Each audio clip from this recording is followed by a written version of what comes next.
अस्सलाम वालेकुम वीवर्स, आखिर कब तक के साथ मैं हूं काशिफ बशीर खान। वीवर्स, आज की अपडेट्स। गवर्नर के पी के एक फैसल कुंडी ने अदम एतमाद के पी के में लाने का अंदिया दिया है, जिसके जवाब में वज़ीर आला के पी के और यूमिन गंडापुर साहब ने स्टेटमेंट दी है कि फैसल करीम कुंडी कौंसलर का इलेक्शन नहीं जीत सकता, मेरी हुकूमत क्या गिराएगा। और इसके अलावा एमल वली खान, जिनका ताल्लुक ANP से है, उन्होंने कहा जी हर किस्म की हॉर्स ट्रेडिंग की मजम्मत करते हैं और हम के पी के में बिल्कुल भी इस फेवर में नहीं है कि गवर्नमेंट चेंज की जाए। वेर एज जो स्टार्स फजल रहमान की पार्टी कार है, उनके जो स्पोक्स पर्सन हैं, वो कह रहे हैं कि जी ये तमाम अरकान जो हैं ये आज़ाद है और इस वक्त अगर वो कोई हमारे साथ आना चाहेगा तो हम उसे इनकार नहीं करेंगे कि बिल्ली को चिचड़ों के ख्वाब आ रहे हैं। ज़ाहिर है कि उनकी तरफ से वेलकम है अगर कोई PTI का MPA अगर करता है, फ्लोर क्रॉसिंग करता है, तो they are ready to accept all the members जो डिसेंट नोट होगा, जिनका जो डिफेक्ट करेंगे। इसके अलावा स्पीकर पंजाब असम्बली ने 26 मेंबरान असम्बली के खिलाफ रेफरेंस जो है वो इलेक्शन कमीशन को भिजवा दिए है, उनकी नाअहली के लिए, उनकी असम्बली से रुकनीत ख़त्म करने के लिए। और ये मेरे ख्याल में पाकिस्तान की हिस्ट्री में मैंने सर्च किया है, अभी तक ऐसा कभी भी नहीं हुआ है कि कौमी असम्बली हो या फिर सूबाई असम्बली, किसी का जो है रकनीत जो है वो ख़त्म नहीं की गई है इन बेसिस के ऊपर कि वो एहतजाज करें या फिर प्रोटेस्ट के हो या हुकूमती जो है वज़ीर आज़म या वज़ीर आला को बात ना करने दी जाए। और इसके अलावा ये डिस्कस करेंगे कि ये नाअहलियों का सिलसिला अगर पंजाब असम्बली से शुरू हुआ है, स्पीकर पंजाब असम्बली से, तो क्या इसका सिलसिला खैबर पख्तूनख्वा तक पहुँच सकता है, क्योंकि ज़ाहिर है एक्शंस के रिएक्शंस हैं, दो मुख्तलिफ पार्टियों की हुकूमतें हैं दो सूबों में, तो ये सिलसिला ख़तरनाक भी हो सकता है।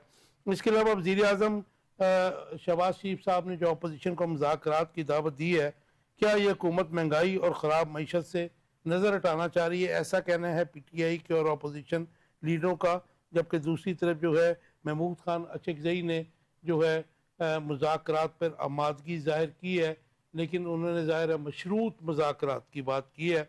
वो भी अपने मेहमानों से पूछूंगे कि महमूद अचकज़ई साहब मशरूत मुज़ाकरात किस किस्म के करना चाह रहे हैं हुकूमत के साथ। इसके अलावा हुकूमत 2/3 अक्सरियत हासिल कर चुकी है, मजबूत हुकूमत बन चुकी है मखसूस नशिस्तें मिलने के बाद। तो क्या बैरूनी दुनिया में भी काबिल कबूल, कितनी काबिल कबूल है ये हुकूमत, क्योंकि बज़ाहिर यही लग रहा है कि बैरूनी दुनिया में उसकी क्रेडिबिलिटी वो नहीं है जो होनी चाहिए थी।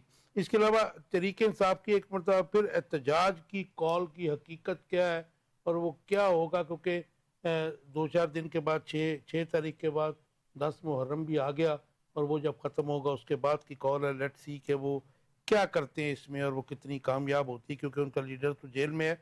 इसके अलावा बिजली के ज़ायद बिलों पर जो बिजली के कंट्रोल करते हैं महकमे गैपको या लेस्को या बाकी सब जो हैं फेस्को, जो है अवाम के ऊपर महंगे बिलों के बाद तशद्दुद की कार्रवाइयाँ सामने आ रही हैं और फिर इसके जो है इसके नतीजे में महंगे बिलों के नतीजे में ख़ुदकुशियों के केसेस भी सामने आ रहे हैं। ये अवामी मसाइल हैं जिनको हल करना हुकूमत का काम है। देखते हैं अपने मेहमानों से आज ये पूछेंगे। इसके साथ ये स्लैब सिस्टम के तहत अवाम की जेबों पर जो डाके डाले जा रहे हैं वो कब तक चलेंगे, और IPP की अदायगियाँ, अरबों की अदायगियाँ जो हैं उनका बोझ अवाम पर क्यों लादा जा रहा है, उनको क्यों नहीं उनका मुश्किल हल करके उनको फारिग किया जा रहा, ये अब मेहमानों से पूछेंगे। इसके अलावा मईशत का दबाव अवाम में कितनी महरूमी और उसके असरात कितने गहरे हैं, ये बात करेंगे। लेकिन आज वज़ीर दाखिला मोहसिन नकवी ने अभी से थोड़ी देर पहले एक स्टेटमेंट दी है।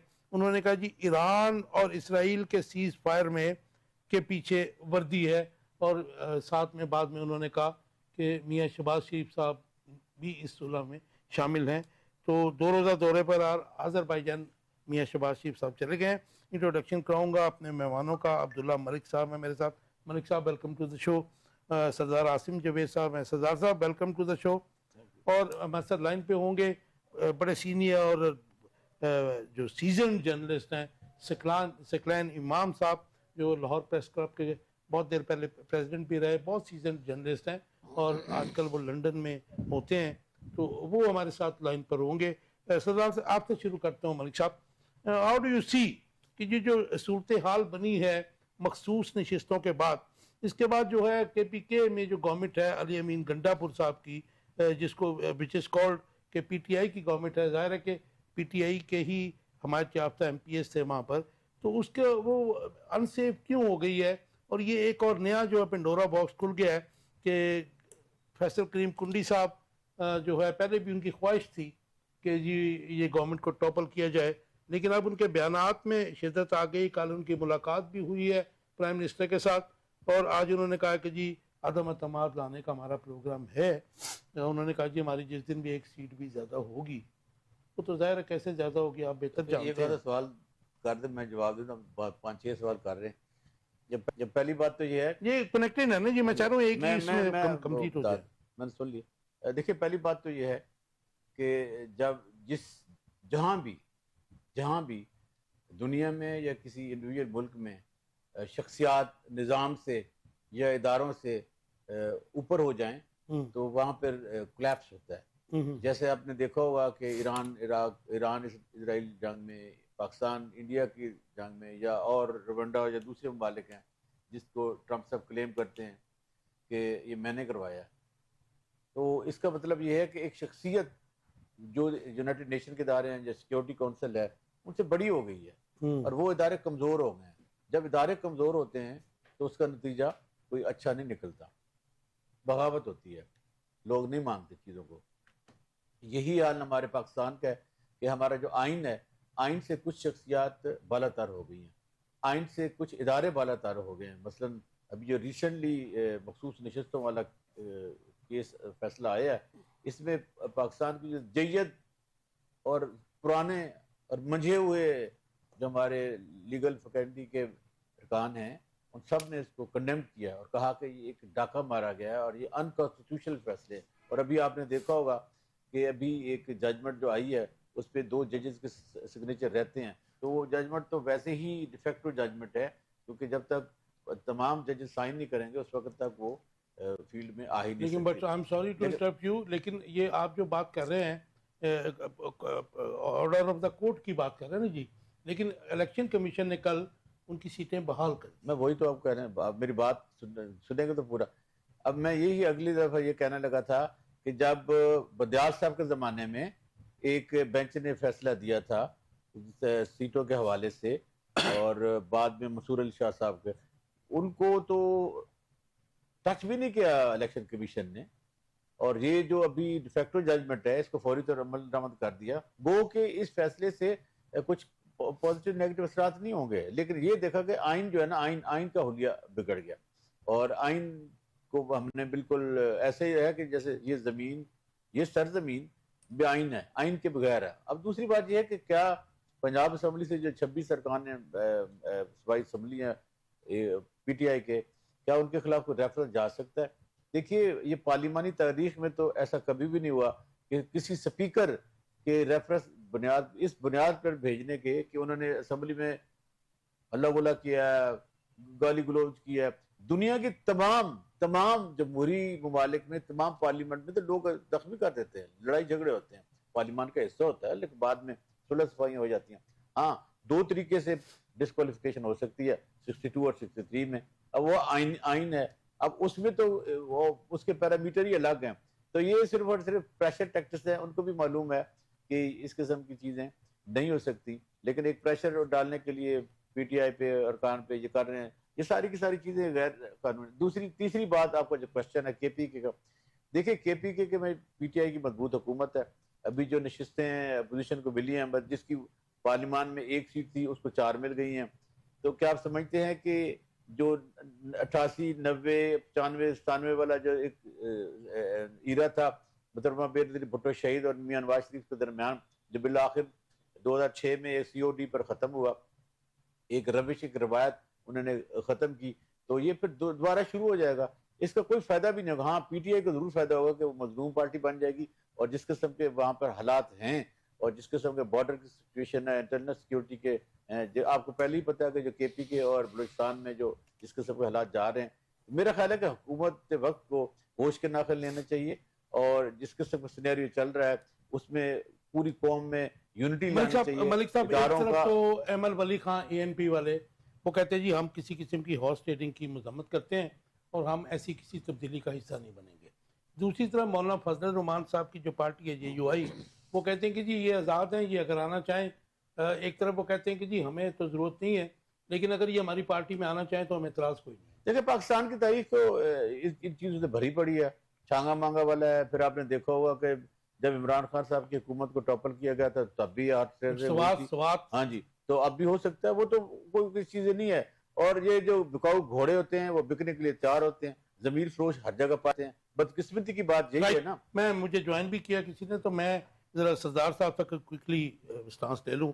आपका स्टांस इसके ऊपर जी, KPK की जो पोजीशन बनी है जो है अनसेफ फील कर रहे हैं, मुझे लगता है अली अमीन गंडापुर। बिस्मिल्लाहिर्रहमानिर्रहीम। बहुत शुक्रिया काशिफ बशीर खान साहब। देखें कि मुझे जस्ट ज्वाइन किया, मुझे वेलकम कर लेने दें सिकलैन इमाम साहब को। सिकलैन इमाम साहब, वेलकम टू द शो। आपको आवाज आ रही है मेरी जी? जी बिल्कुल आ रही है जी, मैं आपकी तरफ आता हूं। वेलकम कहते हैं, हमारे पुराने दोस्त हैं। जी जी, मैं ये कह रहा हूँ कि आपने जो कहा है कि जी अली अमीन गंडापुर साहब जो हैं वो कोई ऐसा महसूस कर रहे हैं कि शायद उनकी हुकूमत जो है वो, लेकिन नंबर गेम चेंज हो गया। नंबर गेम से कोई इतना ज्यादा फर्क नहीं पड़ा खान साहब। सूरत हाल इस तरह की है कि कहने वाले कह रहे हैं 15 से 20 MPA चाहिए। जी जी, देखें पाकिस्तान की ये बदकिस्मती है कि इस वक्त फेडरल हुकूमत की मेहरबानी से, और फेडरल हुकूमत जो है वो 17 सीटों के साथ किसकी मेहरबानी से बैठी हुई है, ये आपको भी पता है, मुझे भी पता है कि वो शख्स ये बात कर रहा है आदम इत्माद की कि जिसने 2018 के इलेक्शन में अली अमीन गंडापुर के मुकाबले में तकरीबन 20,000 वोट लिया था। अली अमीन गंडापुर ने जो है 95,000 के करीब वोट लिए थे। और 2024 का जो अभी इलेक्शन हुआ है इसमें अली अमीन गंडापुर साहब ने तकरीबन 95,000 के करीब वोट लिए थे और फैसल करीम कुंडी साहब ने सिर्फ 35,000 के करीब वोट लिए थे। खैर ये तो अवाम की अक्सरियत जो है उनको बतौर कैंडिडेट रिजेक्ट कर चुकी है। अच्छा, मुझे 2018 के इलेक्शन में, 2024 के इलेक्शन में, 2013 के इलेक्शन में। अब बात यह है कि KPK की जो आवाम है उसने बड़ा मेजॉरिटी के साथ इक्तदार सुपुर्द किया हुआ है PTI के सुपुर्द। अब देखें कि PTI के साथ एक जुल्म हुआ, एक फैसला जिसको मैं तो गैर आईनी और गैर कानूनी फैसला कहता हूं, और वैसे भी जो अदालती तारीख है उसके बिल्कुल बरक्स फैसला है कि अभी तक 2 जजेस जो हैं उन्होंने उस जजमेंट पे दस्तखत नहीं किए और उस फैसले पे अमल हो गया है। और एक और चीज बड़ी अहम है कि आप देखें कि ये 7 जजेस ने 8 जजेस के फैसले को रिव्यू कर। अच्छा, वो तो हो गया, वो आईनी आपको पता बेंच था, लेकिन जो 2 जजेस के आप साइन की बात कर रहे हैं, मलिक साहब भी कर रहे थे, लेकिन वो तो खुद ही छोड़ गए थे शुरू में इस केस के। नहीं, देखें कि चाहे छोड़ गए हों, आपने मेरा ख्याल है कि इसमें प्रोसीडिंग नहीं देखी।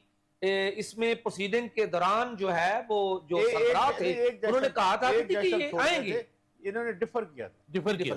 राइट। तो मैं ये समझता हूं कि ये फैसले पे अमल दरामद नहीं होना चाहिए। अच्छा, मुझे इसका जवाब दे दीजिए कि मौलाना फजल रहमान की पार्टी को कोई प्रॉब्लम नहीं है अगर कोई लोग टूट कर उनकी झोली में गिरते हैं पक्के फल की तरह। मैं मेम्बरान की बात कर रहा हूँ, लेकिन एमएल वली खान ने इसको अपोज किया है कि हम किसी किस्म की हॉर्स ट्रेडिंग की फेवर में नहीं है और हम मजम्मत करते हैं। ये जो एमएल वली खान साहब ने भी जाली इनकलाबी बनने की कोशिश की है ना, मैं तो ये समझता हूं कि ये सिर्फ और सिर्फ आपकी आवाम को दिखावे के तौर पे उन्होंने किया है। एक तरफ की बात की नहीं, देखें एक तरफ वो हुकूमत में बैठे हुए हैं और क्या कुछ जो है वो नहीं हो रहा इस वक्त। आईने पाकिस्तान की किस सतह पे खिलाफ वर्जी नहीं हो रही, तो दूसरी तरफ वो कह रहे हैं जी मैं ये हॉर्स ट्रेडिंग के खिलाफ हूं।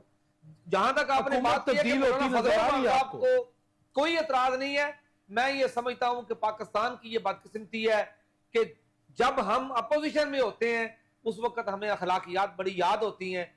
कोई भी ऐसी पार्टी नहीं है कि जिसको जो है वो उसकी जोरी में गिरे और वो कहे कि नहीं जी मैं ये काम करने के लिए तैयार हूं। ये अलमिया तो है, ये तमाम जमातों का यही वतीरा है।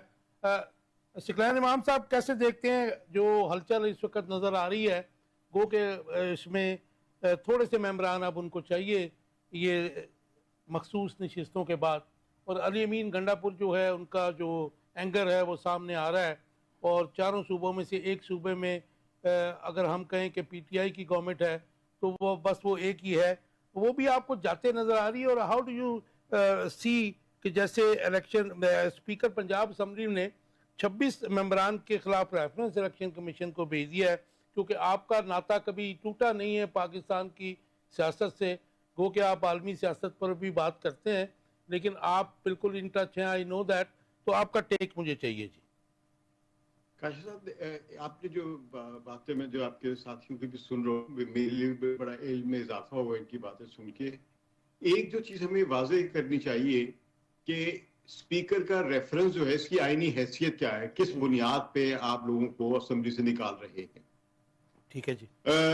आइन में कुछ चीजें दर्ज है, तो साथ साथ हमें इस पस मंजर में हमें देखना होगा कि खैबर पख्तूनख्वा में जो हो रहा है इस वक्त, उसमें आइन के हवाले से तो ज़ाहिर कोई ताकत कुछ भी नहीं है गवर्नर के पास कि वो अदम एतमाद की तहरीक लाए। जाहिर है ये सिर्फ ये होगा कि जिस चीज का हम बार बार तकरार देख रहे हैं कि वो कुव्वतें जो असल जिनके पास अन्नान इक़्तिदार है पाकिस्तान की, जिसको हम स्टैब्लिशमेंट कहते हैं, वो अगर चाहेंगी तो गवर्नर को इख्तियार दिए बगैर ही सिर्फ 22 अरकान को तोड़ना है, 22 पीटीआई के सूबा खैबर पख्तूनख्वा में। और 22 अरकान अगर वो तोड़ लेते हैं, जिस इम्कानात हैं, क्योंकि अभी तक आईनी तौर पे इलेक्शन कमीशन ने या किसी ने भी इन 22 अरकान को एक पार्टी के तौर पे कबूल नहीं किया हुआ है, जैसे कि इंडिपेंडेंट हो गए ना भी आ चुका हुआ है। तो इसमें वो एक तब्दीली आ सकती है। लेकिन जो इस गहरा क्राइसिस जब बहरान है इस मुल्क का, वो ये नहीं कि ये अददी हवाले से गवर्नमेंट घिर जाएगी या चली जाएगी। मिसाल के पंजाब में अगर वो 26 लोगों के खिलाफ उन्होंने रेफरेंस भेजा है डिस्क्वालीफाई करने के लिए, इससे हुकूमत में तो कोई तब्दीली नहीं आएगी। लेकिन ये एक मैसेज है कि पाकिस्तान में आइन से ज्यादा एक शख्स की या एक इदारे की ताकत का एक इजहार है, वो चल रहा है। तो इसी तरह अगर सूबा पर खैबर पख्तूनख्वा में भी एक इदारा या एक इदारे का सरबराह चाहता है कि इस हुकूमत को भी खत्म कर दिया जाए, तो वो कर सकता है। और लेकिन बहरान खत्म नहीं होगा। पाकिस्तान का बहरान अददी बहरान नहीं है कि 40 इधर हो गए, 41 उधर हो गए, तो एक आदमी टूट के इधर आ गया तो वो दूसरी 40 वाले 41 हो जाएंगे। ये बड़ा गहरा है। पाकिस्तान की इक्तिसादी हालत बहुत बुरी है, बहुत हाईएस्ट किस्म की अनएम्प्लॉयमेंट रेट है, 22% हो चुकी हुई है, जिसको लोग कबूल नहीं करे। आज डॉक्टर हफीज पाशा ने डिस्क्लोज किया है। पाकिस्तान की जो इन्फ्लेशन है वो आदात को कंट्रोल करके ब्यूरो ऑफ स्टैटिस्टिक्स से कम दिखाई दी है, लेकिन आम आदमी जब कुछ चीज खरीदने जाता है तो उसकी वो कुव्वत खरीद से बाहर है। बिजली की कीमतें जिस तरह बढ़ रही हैं, पेट्रोल की कीमत बढ़ रही है, गैसेस की कीमत बढ़ रही है, और आपके डॉलर की कीमत जो बढ़ती चली जा रही है, इसके नतीजे में लोग कुछ खरीद नहीं पाएंगे, गुर्बत बढ़ती चली जाएगी और महंगाई बढ़ती चली जाएगी। लोगों के बहुत बुरे हालात होते चले जाएंगे, जो हो रहे हैं। पहले ही खराब है और भी खराब होंगे। अब लोगों को एक डाइवर्शन देने के लिए ये छोटे छोटे क्राइसिस पैदा किए जा रहे हैं, और पीटीआई की जो जहां तक एक मज़ाहमत है वो तमाम उसी पिच पे खेल रही है जिसपे गवर्नमेंट उनको खिलाना चाहती है। पीटीआई को बड़े आराम से अगर हुकूमत बचा सकती बचाए, और इमरान खान को रिहा कराने के बजाय अवाम के इशू को ले, महंगाई के इशू को ले। ये मैं आपसे कहना चाह रहा था कि जो अवाम के जो सुलगते मसाइल हैं उसके ऊपर तो हमें कोई भी ऑपोजिशन, जाहिर है PTI is the main opposition party, बल्कि वही भी ऑपोजिशन पार्टी है, तो उसके ऊपर बात कम नजर आ रही है। यही मैं करूं कि पीटीआई के अंदर जो क्राइसिस पैदा हुआ है ये है कि पीटीआई अपने लीडर को रिहा नहीं करा पा रही है। अब पीटीआई के लोगों को और खुद इमरान खान को ये एजुकेट करना चाहिए अपने फॉलोअर्स को कि मेरी रिहाई इतनी अहम नहीं है जितना कि लोगों को गुर्बत से निजात दिलाना है और इस इक्तिसादी बहरान से निजात दिलाना है। लोगों के मसाइल इसके लिए इमरान खान को खुद इनिशिएटिव लेना होगा कि वो जैसे कि उनके बयान तो आते हैं, लेकिन साथ साथ उनकी बहनों के कभी बयान आते, कभी किस हल्के के, उनकी आवाज बड़ी लाउड एंड क्लियर होनी चाहिए कि उनकी पार्टी जो है उसका सिंगल फोकस है अवाम की भलाई, अवाम के मसाइल, अब इमरान खान की रिहाई नहीं। और ये कहना चाहिए, क्योंकि इमरान खान जेल से रिहा हो गए, कोई फायदा नहीं है, क्योंकि वो कुछ नहीं कर सकेंगे। हुकूमत की गिरफ्त जो है ये एक ज़ाहिर आमिराना हुकूमत का अंदाज है, एस्टेब्लिशमेंट की हुकूमत है, ये शहबाज शरीफ की या मरियम नवाज की या बिलावल भुट्टो की या अपने वो जो शाह साहब है उनकी हुकूमत नहीं है। ये ना वो बुख्ती साहब की हुकूमत है बलोचिस्तान में, ये हुकूमत एस्टेब्लिशमेंट की अच्छा, है। मुझे एक वन लाइन आंसर दे दीजिए, फिर मैं दोबारा आपकी तरफ आऊंगा। तो आप ये समझते हैं कि ये जो ये सिलसिला है 22, क्योंकि आप बड़ी पुरानी हिस्ट्री आपको पार्लिमानी पाकिस्तानी सब आपने देखी भी है, पता भी है, तो ये जो 26 अरकान है, क्या इसकी कोई नज़ीर है पाकिस्तान की पॉलिटिक्स में कि उनको जिन बेसिस के ऊपर डिस्क्वालीफाई करना चाह रहे हैं हुए हो, और ये अब अगर हो गए तो ये सिलसिला खैबर पख्तूनख्वा असम्बली तक नहीं पहुंच जाएगा जी? फिर देखिए, फर्क ये है कि खैबर पख्तूनख्वा में स्पीकर जो है वो पीटीआई का, वो खुद रेफरेंसेस नहीं भेजेगा। पंजाब में स्पीकर जो है वो हुकूमत का है, उसने अपोजिशन के लोगों के खिलाफ एक समझे कि मिसकंडक्ट वगैरह के इल्जाम लगा के उनको डिस्क्वालीफाई करने के लिए इमाम साहब, वहां पे जो ऑपोजिशन है वो पीटीआई का स्पीकर ये एज ए रिएक्शन वो नहीं कर सकता, ये काम नहीं कर सकता, ना उन्हें करने की जरूरत है, ना करने की जरूरत, क्योंकि ये गैर आईनी चीज है। अगर पीटीआई भी गैर आईनी लाइन पे चलेगी जिस तरह के पंजाब के स्पीकर ने किया है, तो ये पीटीआई फिर उनके बराबर आ जाएगी। आप मेरे साथ ही रहिएगा, मैं जरा अब्दुल्ला मलिक साहब आपके पुराने दोस्त हैं, उनसे का टेक ले लूं। जी। वजीर आजम ने ऑपोजिशन को जो है मुज़ाकरात की दावत दी है, आज तो खैर वो आज़रबाईजान चलेंगे 2 दिन के लिए, तो आप क्या देखते हैं कि क्या हुकूमत महंगाई और ख़राब मईशत से नज़र हटाना चाह रही है कि ये वाकई संजीदा है? क्योंकि जो है महमूद अचकज़ई साहब ने कहा है कि मैं मशरूत मुज़ाकरात करने के लिए तैयार हूँ। पहले तो 2 चीज़ें जो सकलान इमाम साहब ने बड़ी इंपॉर्टेंट कही हैं, वो एक तो आइन के हवाले से, तो आइन में तो मैंने पहले ही कहा कि जो डिस्क्वालिफिकेशन के 2 ही हैं, 62 और 63 जी, वो आप कह चुके हैं, तो कोई आज तक कोई तारीख वो नहीं है। दूसरी बात जो सकलान इमाम साहब ने की है वो बड़ी इंपॉर्टेंट है कि जो पीटीआई की हुकूमत है, ये पीटीआई है जो उसको बजाय इसके कि वो सिर्फ और सिर्फ एक नारा लगाएं कि इमरान खान साहब को रिहा करें, ये जो वीक पॉइंट है ना, ये हुकूमत के पास पीटीआई का वीक पॉइंट है।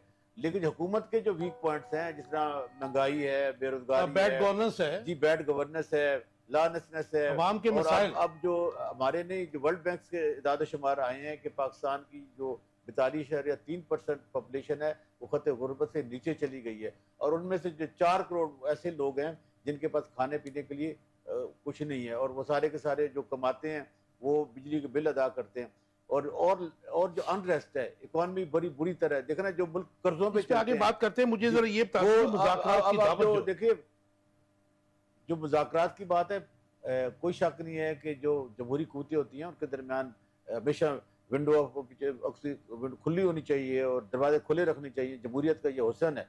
लेकिन ये अब सोचने की बात यह है कि आया जिस तरह इमरान खान साहब के पास हुकूमत को या एस्टेब्लिशमेंट को देने के लिए क्या है, एक बड़ा क्वेश्चन है, ठीक है, जो बंदा जेल में हो, हुकूमत के पास तो है एस्टेब्लिशमेंट को देने के लिए। अब इसी तरह है कि आया जो मौजूदा हुकूमत है, जो लेजिटिमाइज हुकूमत नहीं है, फॉर्म 47 की हुकूमत है, वो पीटीआई को क्या दे सकती है? मलिक साहब, आप तो फॉर्म 47 से बात आगे निकल गई ना, तो 1.5 साल हो गया, अभी चीजें पड़ी हैं, अब तो अदालतों की बात हो रही है। अब जो कुछ करना है अदालतों ने करना है। अगर थोड़ा सा वैक्यूम देते हैं, मतलब पीटीआई को जलसे जुलूस करने देते हैं, ये अलग बात है, लेकिन हुकूमत कभी भी नहीं करेगी। हुकूमत कोई ऐसी चीज अपने पेज पर नहीं लाएगी जिससे हुकूमत कमजोर होती हो, और इमरान पीटीआई के पास सारे के सारे पत्ते ऐसे हैं जिससे हुकूमत कमजोर होती है। सब ठीक कह रहे हैं, अगर आज इमरान खान साहब बाहर भी आ जाएं तो वो आईनी तौर पर अदालतों में और हुकूमत में बड़े मजबूत हैं, तो उनके लिए बड़ी परेशानी होगी। जब ही बाहर निकलेंगे, जुलूस निकालेंगे, फिर अंदर फिर बाहर, तो इससे बेहतर है कि पीटीआई जो अवाम के सही इश्यूज हैं उसको टच करना चाह रहे हैं कि इमरान खान खुद नहीं बाहर आना चाह रहा। मैं ये नहीं कह रहा, इमरान खान साहब बाहर कह चुके हैं कि मैं गैर आईनी तरीके से बाहर नहीं आना चाहता। आप अदालतों को प्रेशराइज ना करें, अदालतों को फेयर ट्रायल करने दें, उस प्रोसेस में आऊंगा। नहीं, हमारा लगेगा जो आप बात क्वेश्चन पूछ रहे हैं कि आया जो प्राइम मिनिस्टर की इनविटेशन है, प्राइम मिनिस्टर की इनविटेशन अच्छी बात है, पार्लिमानी पार्टी को बातचीत करनी चाहिए, देखना चाहिए कि उनके पास देने के लिए क्या है। अगर कोई देखिए वैक्यूम निकलता है, कोई एडजस्टमेंट होती है, लेकिन ये है कि अब तो पानी पुलों से गुजर चुका है, अब 17वीं तरमीम शायद आएगी या तो 26 ऑपोजिशन कह रही है ये हुकूमत महंगाई और खराब मईशत से नजर हटाना चाह रही है, इसमें तो कोई शक नहीं है। उन्होंने ऐसे तो मुज़ाकरात ही क्यों, उनके देखो पास ना, बहुत पीछे तरीके हैं। पीछे पीछे जिस तरह के अपना जंग में हमने कुछ किया, एक पूरा महीना हम ढोल बजाते रहे कि ये हो गया ये हो गया, तो उस वक्त क्या था, पूरी की पूरी कौम एक नारा स्लोगन सुन रही थी। ये वो हालात हैं, ये टैक्टिस होते हैं। मैं ये समझता हूँ कि पीटीआई के पास वो टैक्टिस नहीं है। मसला जिस तरह स्वात में हुआ तो पीटीआई के पास बड़ा अच्छा एक ट्रुप का पता था कि जनाब वो तो एक नेचुरल थी, अल्लाह ताला उनकी मगफरत करे, लेकिन जो आपने 14 या 30 बंदे साना माल्टाउन में मारे थे उनका कौन जवाब दे होगा। देखिए ये वो चीजें हैं जो इनको होमवर्क करना चाहिए। हम ये समझते हैं कि पीटीआई अच्छा, आप ऑपोजिशन का रोल जो है वो अच्छा नहीं देख रहे? नहीं देख रहे, राइट, वो कंबाइन नहीं है। सरदार साहब मुख्तसर जवाब आपका। ऑपोजिशन की दावत, ऑपोजिशन को दावत दी गई है, और मेरे ख्याल में किसी भी डेमोक्रेसी में, किसी भी रियासत में ये बड़ी अच्छी बात होती है कि मुज़ाकरात हों, और स्पेशली जब हेड ऑफ द स्टेट दे रहा है। How do you see it? क्योंकि महमूद अचकज़ई साहब ने कहा कि जी वो मशरूत मुज़ाकरात के लिए तैयार है, डिटेल्स अभी तक आई नहीं है वो मशरूत मुज़ाकरात क्या होंगे, आपका टेक उसके ऊपर? हाँ साहब, एक बात तो बड़ी क्लियर है कि पीटीआई बाहसीयत जमात कभी भी मुज़ाकरात से पीछे नहीं हटी। वो पहले दिन से ये बात कह रही थी कि मुज़ाकरात हमें करने में कोई आर नहीं है। लास्ट टाइम भी आपने रिफ्यूज किया था। नहीं, रिफ्यूज नहीं किया हमने। देखें कि वो अब मुज़ाकरात करने किससे हैं, सिर्फ इस चीज का मामला था कि मुज़ाकरात उससे करने चाहिए जिसके पास असल में इख्तियार है। देखिए मैं थोड़ा सा मेरा टेक ले लीजिए। ये देखें कि ये एक ऐसी हुकूमत है, हम जितना मर्जी कहें गवर्नमेंट की इसकी है, एक ये हाँ साहब, डिफेक्टो गवर्नमेंट है। सिर्फ एक चीज जी। ये देखें कि ये दुनिया में ये चीज अब बड़ी वाज़ेह हो गई है कि क्या आपने कभी देखा है कि किसी मुल्क का आर्मी चीफ जो है वो यूनाइटेड स्टेट में जाके जो है वो मुलाकात करे इस तरीके से? इसका मतलब ये है कि इस हुकूमत, इस प्राइम मिनिस्टर की कोई हैसियत नहीं है चले वो दुनिया की नजर वो आगे मेरा इस वजह से हमारे आर्मी है। चीफ साहब को वहां पे मुझे जाके ये बताइए कि मुलाकात करनी। गवर्नमेंट की आपको सिंसियरिटी पे कोई शक है? जी, गवर्नमेंट जो है, मैं तो ये समझता हूं कि सिंसियरिटी क्या होनी है। गवर्नमेंट, एक बात तो बड़ी क्लियर है कि वो कभी आएं करती है, कभी बाएं करती है। जहां तक बात की थी मेरे फाजल दोस्त ने कि पीटीआई जो है वो असल जो अवामी मसाइल हैं उनकी तरफ तवज्जो नहीं दे रही। ड्रग्स तो यही है आज की नहीं, वजह ऐसी बात नहीं है। हमें देखें कि हम तो अब तमाम अवामी मसाइल जो है वो पीटीआई उस पर बात भी करती है, असम्बली के अंदर बात करती है, असम्बली के बाहर भी बात करती है। हमें तो बाहर निकलने नहीं दिया जाता। देखें, आज हम बात करें कि जी पीटीआई ने जलसा करना है तो ये तोपों का रुख जो है वो उधर हो जाएगा, गाड़ियां जो है वो वहां पे चली जाएंगी, बंदों को पकड़ लिया जाएगा। देखें कि मैं ये समझता हूं कि अगर इन्होंने यही कुछ करना है तो आयन में जो असेंबली का एक आर्टिकल है, आयन में जो आजादी के जो आर्टिकल है, आयन में जो ऐसी चीज है कि हज़ारे राय का जो आर्टिकल है, उन तमाम को अच्छा, ये आप उनको मशवरा दे रहे हैं, आपका मशवरा वो मान सकते हैं? जी मान ले। देखिए, दुनिया को तो पहले ही पता चल चुका है कि इस मुल्क में ना आयन है ना अज़हारे राय की आजादी है। देखिए, मैं ये कह रहा हूँ कि राना सनोर साहब ने परसों रात को एक टीवी प्रोग्राम पे कहा है कि हम माइनस इमरान खान मुज़ाकरात करने के लिए तैयार हैं। देखिए, और पीटीआई वो करना नहीं चाहती। पीटीआई चाहती है कि इमरान खान साहब बाहर हैं, हुकूमत से मुज़ाकरात करें। ऐसा जब कोई प्रिजनर होता है तो होता नहीं है। तो जब अब इमरान खान के बाहर आने से किसको नुकसान होगा? हुकूमत को। वो तो कभी नहीं चाहेगी बाहर आए। मौजूदा जो सिविल हुकूमत है तो बेमानी से लगते हैं। सिकलैन साहब, मुझे ये बताइएगा, एक तो ये आपने देखा कि प्राइम मिनिस्टर साहब ने दावत दी, और जाहिर है कि उसके ऊपर पीटीआई का जो रद्द अमल है वो यही है कि हुकूमत जो है अवाम को महंगाई, और जो आपने बात की, जो क्रक्स है हमारी आज की बात का, कि महंगाई और ख़राब मईशत से नज़र हटाना चाह रही है उनका। आपका इसके ऊपर टेक, और इसके अलावा ज़रा मुझे ये भी बता दीजिए क्योंकि गवर्नमेंट, मौजूदा जो गवर्नमेंट है इसके पास अब 2/3 मेजॉरिटी है। आपको याद होगा कि 96 में जो इलेक्शन हुए थे उसमें मियाँ नवाज शरीफ साहब को 2/3 से ज़्यादा मेजॉरिटी दिलवाई गई थी। मोहतरमा को 10 से 15 सीटों के ऊपर कंटेन किया गया था, लेकिन उस गवर्नमेंट का अंजाम भी आपको याद होगा। तो आप क्या समझते हैं कि 2/3 अक्सरियत हासिल करने के बावजूद बैरूनी दुनिया में जो हमारी हुकूमत है वो कितनी काबिल कबूल है? काश आपने बड़ी खूबसूरत बात की अपनी इस सवाल करने के अंदाज में, आखिर में बेनजीर भुट्टो के ज़माने की अपोजिशन का याद दिला के कि उस वक्त नवाज शरीफ साहब को 2/3 मेजॉरिटी दी गई थी, लेकिन अल्टीमेटली क्या हुआ?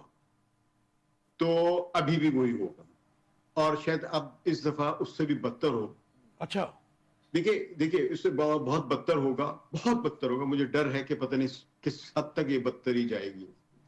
लेकिन जो आप इस वक्त जो हम बात कर रहे हैं वो दावत है मुज़ाकरात की।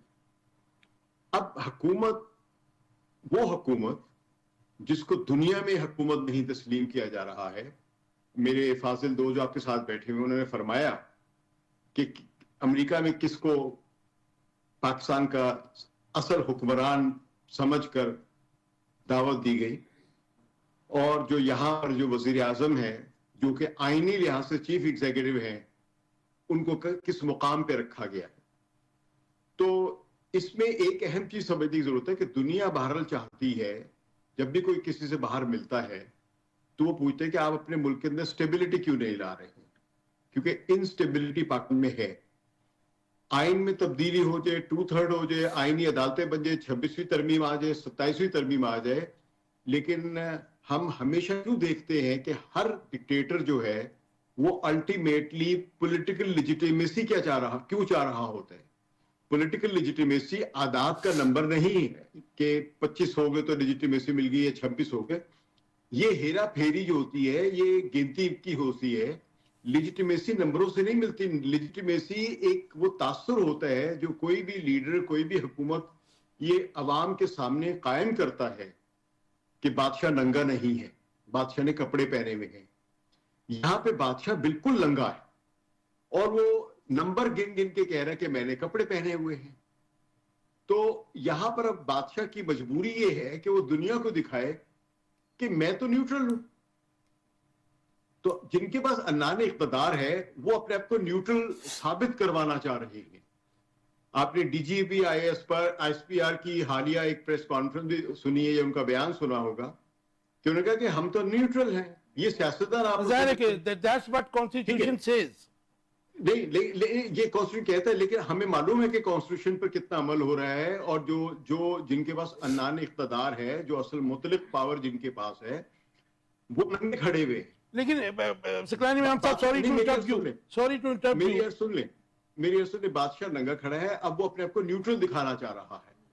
उस न्यूट्रलिटी के लिए उन्होंने कभी शहबाज शरीफ की तरफ से बयान दिलवा दिया, एक नवाज शरीफ की तरफ से बयान दे दिया कि हम मिलना चाहते हैं। लेकिन इन दोनों ने जिन्होंने कहा है कि हमसे मुज़ाकरात करें, तो किस चीज पे? क्या आईनी अदालत पे, 26वीं आईनी तरमीम खत्म करने पे, गुर्बत खत्म करने पे, पेट्रोल की प्राइसेस कम करने पे, डॉलर की कीमत स्टेबल करने के लिए? आपने बड़ी अच्छी बात की इस्कलानी इमाम साहब, लेकिन ये एजेंडा तो जाहिर है कि जिनको ऑपोजिशन को दावत दी जा रही है, ये एजेंडा तो उनको रखना है ना जी, कि हम इन टॉप पे इस एजेंडे के ऊपर आपसे मुज़ाकरात करने के लिए तैयार हैं। मैं ये करूं कि मैं फिलहाल मैं ऑपोजिशन को कोई मशवरा नहीं दे रहा, लेकिन जिन्होंने दावत दी है उन्होंने महज एक दावत दी है। किस लिए दी दावत? कि एस्टैब्लिशमेंट को न्यूट्रल साबित करने के लिए। अब अगर एस्टैब्लिशमेंट न्यूट्रल है तो ये बताएं कि ये किस तरह है। लेकिन जो बात आप कर रहे हैं, ऑपोजिशन कह रही है कि जी अवाम के जो सुलगते मसाइल हैं, ये पीटीआई का ऐसा कहना है, और जो मईशत आपको पता है कि बिल्कुल बॉटम पे लगी है, उससे नजर हटाने के लिए जो है हमें दावत दी गई है। हाँ, लेकिन नजर नहीं हट रही ना। नजर नहीं, मसला ये है कि असल ये सारी दुनिया देख रही है। अभी आपको याद होगा एक रेटिंग एजेंसी ने पाकिस्तान की अपग्रेडिंग की थी, एक दर्जा बी तक फोर्ब्स ने जी, ठीक है जी। तो वो उसी रिपोर्ट में लोगों ने रिपोर्ट में इतनी तो खबर दे दी कि पाकिस्तान अपग्रेड हो गया। लेकिन उसी रिपोर्ट के नीचे इन्हीं आखिरी 2-3 पैरों में लिखा हुआ था कि पाकिस्तान में सियासी अदम इस्तेहकाम मौजूद है, क्योंकि मेन अपोजिशन लीडर, नाम लेके कहा था, main opposition leader Imran Khan जो जेल में है और ये स्टेबिलिटी नहीं आ सकती, इसलिए पाकिस्तान खतरे में ही है। तो उन्होंने आईएमएफ से एक डील होने की वजह से पाकिस्तान की अपग्रेड कर दी, क्योंकि ये आदाद शुमार का काम है। मुझे ये बताइए कि आपका इंटरनेशनल जो है उसके ऊपर नजर होती है, फोर्ब्स की जो रिपोर्ट है उसने कहा जी अभी भी पाकिस्तान को डिफॉल्ट होने के खतरात हैं 5.7 तक, गो के पहले 8 पॉइंट समथिंग वो कहते थे, लेकिन अब वो कहने जी 5.7, इसमें क्या हकीकत है? देखिए, डिफॉल्ट आपको डिफॉल्ट होने से हर बार बचाया जा रहा है। आप गुज़िश्ता 10 साल से डिफॉल्ट के पास जाते हैं, आपको बचाने के लिए आईएमएफ आता है, एक आपसे डील करता है और पैसे देके आपको और ताकत से और इख्तियार से महरूम कर देता है।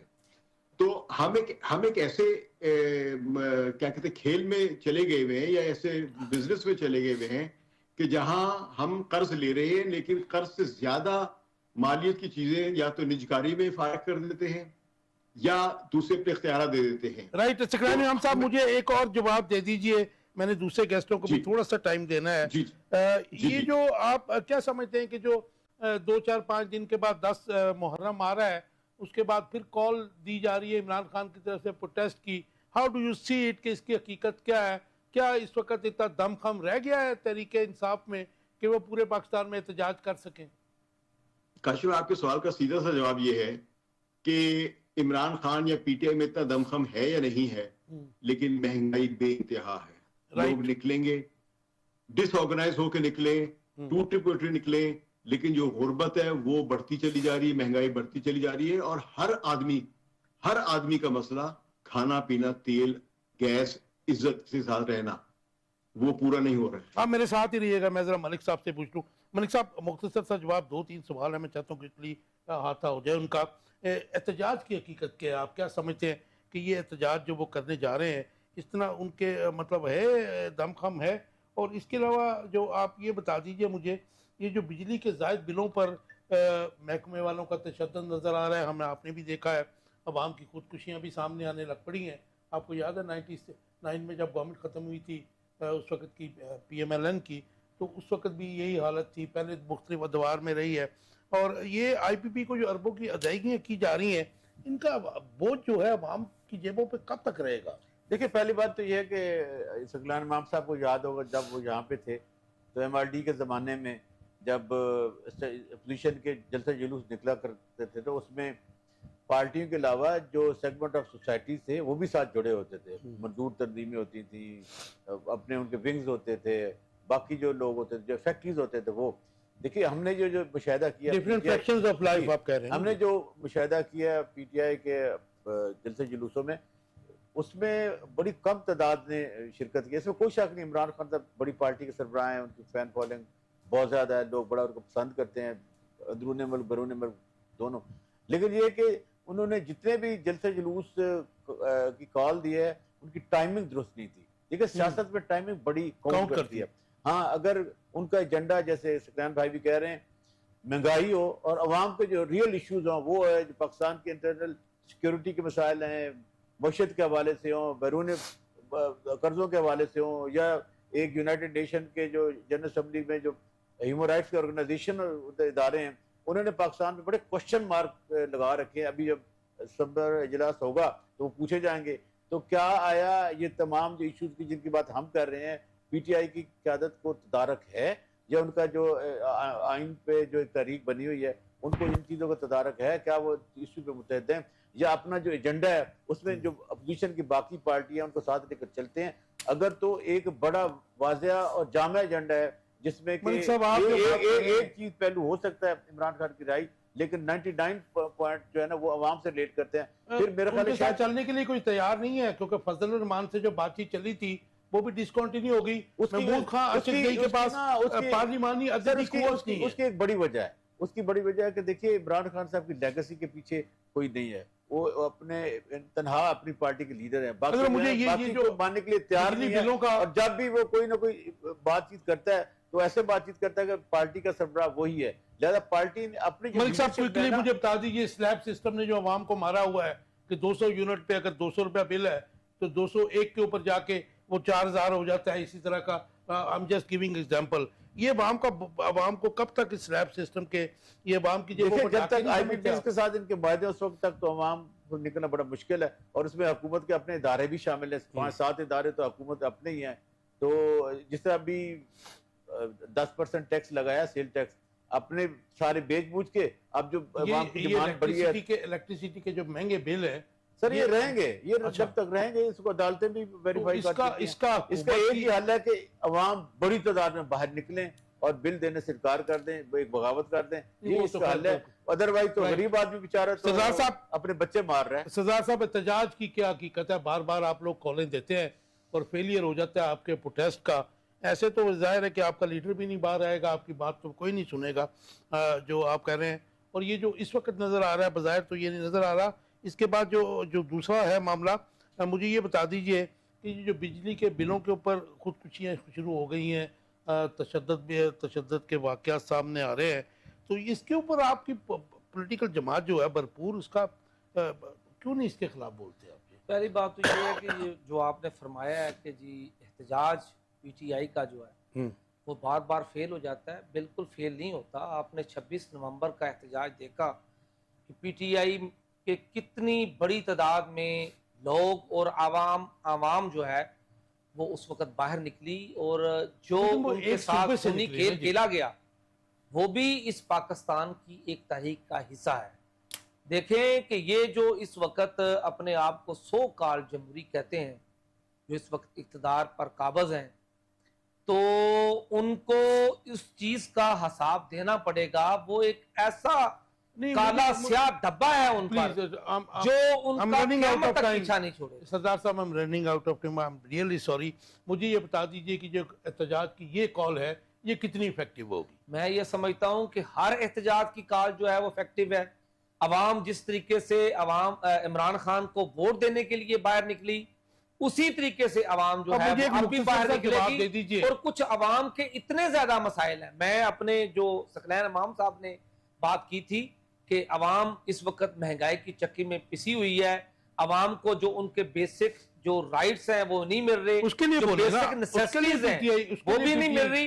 तो अवाम भी निकलेगी, पीटीआई भी निकलेगी, और मजदूर तंजीमें भी निकलेगी, तलबा Right. तंजीमें भी निकलेंगी, Right. और इंशाअल्लाह हम इस हुकूमत से जो है वो छुटकारा लेके देंगे। अच्छा चले, वो जाहिर है कि वो आपका हक है कानूनी और आईनी सियासी, लेकिन एक गिला मुझे आपसे है कि ये जो IPP का मामला है, आपकी 4.25 साल की हुकूमत में आप लोग भी इनको भगा नहीं सके, नहीं खत्म भगा नहीं सके। हमने उनके साथ देखें तो उस वक्त अगर हम उनके साथ दोबारा मुआहदा ना करते तो ये वाली सूरत हाल ना होती।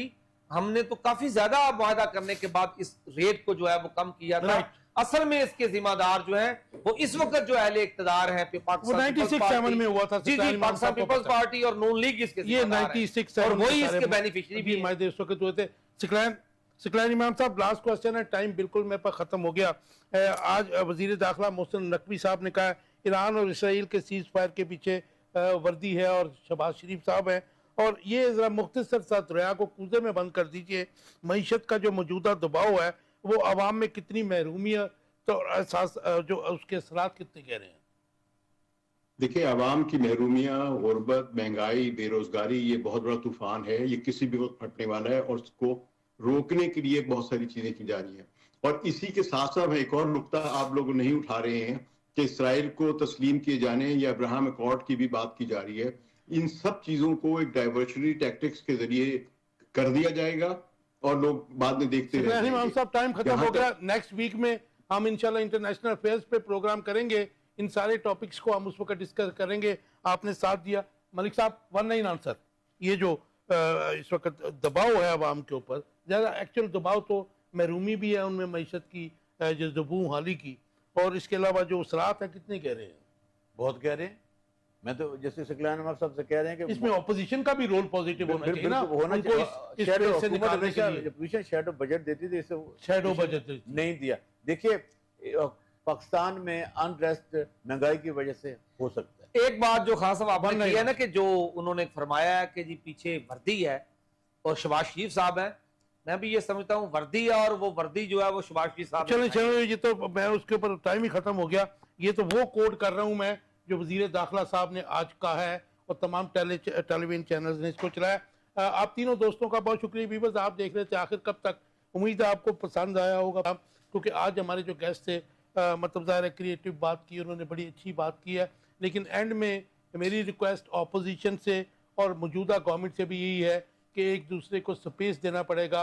पाकिस्तान के जो अवाम के हालात हैं, अवाम को जो सुलगते मसाइल हैं उनके ऊपर फौरी तवज्जो देनी पड़ेगी, उनको एड्रेस करना पड़ेगा, जिसमें सर फहरिस्त आप महंगाई को भी छोड़ दीजिए, अनएम्प्लॉयमेंट को भी छोड़ दीजिए, लेकिन जो डाका अवाम की जेब के ऊपर मारा जा रहा है बिजली के बिलों में, इसका फौरी तदारक ना किया गया तो अपोजिशन पीटीआई कुछ करे ना करे, लेकिन अवाम जो है खुदकुशियाँ भी करेंगे और उनका ज़ाहिर रिएक्शन भी बड़ा स्ट्रॉन्ग आ सकता है। व्यूअर्स, अब आपके फीडबैक का इंतज़ार रहेगा। अपना बहुत ख्याल रखिएगा।